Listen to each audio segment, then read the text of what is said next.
জমকালো লাল গালিচা, সামরিক কায়দায় অভিবাদন আর শিশুদের উচ্ছ্বাস। ঠিক এভাবেই জাঁকজমকপূর্ণ ও রাজকীয় আয়োজনে বেইজিংয়ের গ্রেট হল অব দ্য পিপুলে রাশিয়ার প্রেসিডেন্ট ভ্লাদিমির পুতিনকে স্বাগত জানান চীনের প্রেসিডেন্ট শি জিনপিং। পুতিনের আগমনকে কেন্দ্র করে পুরো বেইজিং জুড়ে ছিল এক রাজকীয় ও উৎসবমুখর পরিবেশ। মাত্র ৪ দিন আগেই এই গ্রেট হল অব দ্য পিপুলে মার্কিন প্রেসিডেন্ট ডোনাল্ড ট্রাম্পকে স্বাগত জানিয়েছিলেন চীনের প্রেসিডেন্ট শি জিনপিং। তবে ট্রাম্প ও শি জিনপিংয়ের মধ্যকার সেই বৈঠকে তেমন কোনো চুক্তি হয়নি। সামান্য জয় নিয়েই যুক্তরাষ্ট্রে ফিরে গেছেন ট্রাম্প। ১৯ মে সন্ধ্যায় ২ দিনের রাষ্ট্রীয় সফরে চীনে গেছেন রাশিয়ার প্রেসিডেন্ট ভ্লাদিমির পুতিন।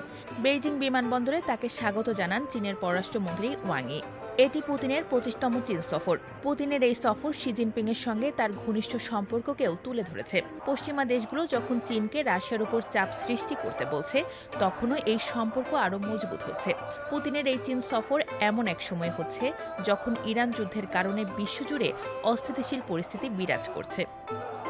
২০ মে সকালে দুই নেতার হাই প্রোফাইল বৈঠক শুরু হয় অত্যন্ত গোপনীয় ও সংবেদনশীল বিষয় নিয়ে একটি সংক্ষিপ্ত আলোচনার মাধ্যমে। এরপর দুপুর ২টা পর্যন্ত চলে দুই দেশের প্রতিনিধিদের নিয়ে দ্বিপাক্ষিক বৈঠক। বৈঠক শেষে দুই নেতা প্রযুক্তি, বাণিজ্য, বৈজ্ঞানিক গবেষণা ও বুদ্ধিবৃত্তিক সম্পদসহ একাধিক গুরুত্বপূর্ণ চুক্তি স্বাক্ষর অনুষ্ঠানে অংশ নেন। এর মধ্যে ২৫ বছর আগে স্বাক্ষরিত চীন রাশিয়া বন্ধুত্ব ও সহযোগিতার চুক্তির মেয়াদ আরও বাড়ানোর ঘোষণাও দেওয়া হয়। চুক্তির স্বাক্ষর শেষে শি জিনপিং ঘোষণা করেন, বেইজিং ও মস্কোর সম্পর্ক এখন ইতিহাসের সর্বোচ্চ স্তরে রয়েছে। বিশ্ব রাজনীতিতে কোনো এক পক্ষের দাদাগিরি বা একতরফা ভণ্ডামির তীব্র বিরোধিতা করেন তিনি। অন্যদিকে পুতিনও দুই দেশের সম্পর্ককে অভূতপূর্ব উচ্চতায় উল্লেখ করে বলেন, মধ্যপ্রাচ্য সংকট সত্ত্বেও রাশিয়া চীনের জন্য একটি নির্ভরযোগ্য জ্বালানি সরবরাহকারী দেশ হিসেবে থাকবে। একই সঙ্গে আগামী বছর শি জিনপিংকে রাশিয়া সফরের আমন্ত্রণ জানান তিনি। পশ্চিমা নিষেধাজ্ঞায় জর্জরিত রাশিয়ার অর্থনীতির জন্য এই মুহূর্তে চীন বড় অর্থনৈতিক ভরসাগুলোর একটি হয়ে উঠেছে। রাশিয়ার প্রায় অর্ধেক তেল রপ্তানি হচ্ছে চীনে। ফলে বাণিজ্য ও বিনিয়োগ এই বৈঠকের অন্যতম গুরুত্বপূর্ণ আলোচ্য বিষয় হয়ে উঠেছে।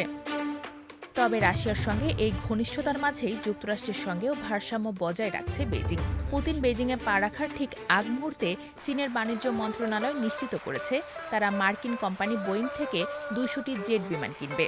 গত সপ্তাহে ট্রাম্পের চীন সফরের সময় যে ইঙ্গিত মিলেছিল, এটি তারই আনুষ্ঠানিক রূপ। সাম্প্রতিক বছরগুলোতে পশ্চিমা নিষেধাজ্ঞা ও ট্রাম্পের বৈদেশিক নীতিকে অস্থির মনে করার কারণে শি জিনপিং ও পুতিনের মধ্যে ঘনিষ্ঠতা বাড়ছে। তবে এবারের সফরে বড় কোনো পরিবর্তনের ইঙ্গিত নেই, বরং দুই দেশের কৌশলগত সম্পর্ক আরও গভীর হবে বলে মনে করছেন বিশ্লেষকেরা। তবে পুরো সফরে সবচেয়ে বেশি নজর কেড়েছে দুই নেতার ব্যক্তিগত রসায়ন। শি জিনপিংকে পুরনো বন্ধু বলে উল্লেখ করেন পুতিন। বৈঠকের পর শি জিনপিং পুতিনকে আমন্ত্রণ জানান বর্তমানের চীনা কমিউনিস্ট পার্টির সদর দপ্তরে। ট্রাম্প ও পুতিনকে বেইজিং যেভাবে আতিথেয়তা দিল, তা আগামী দিনে বৈশ্বিক ভূরাজনীতির সমীকরণ কোন দিকে নিয়ে যায়, সেটাই এখন দেখার বিষয়।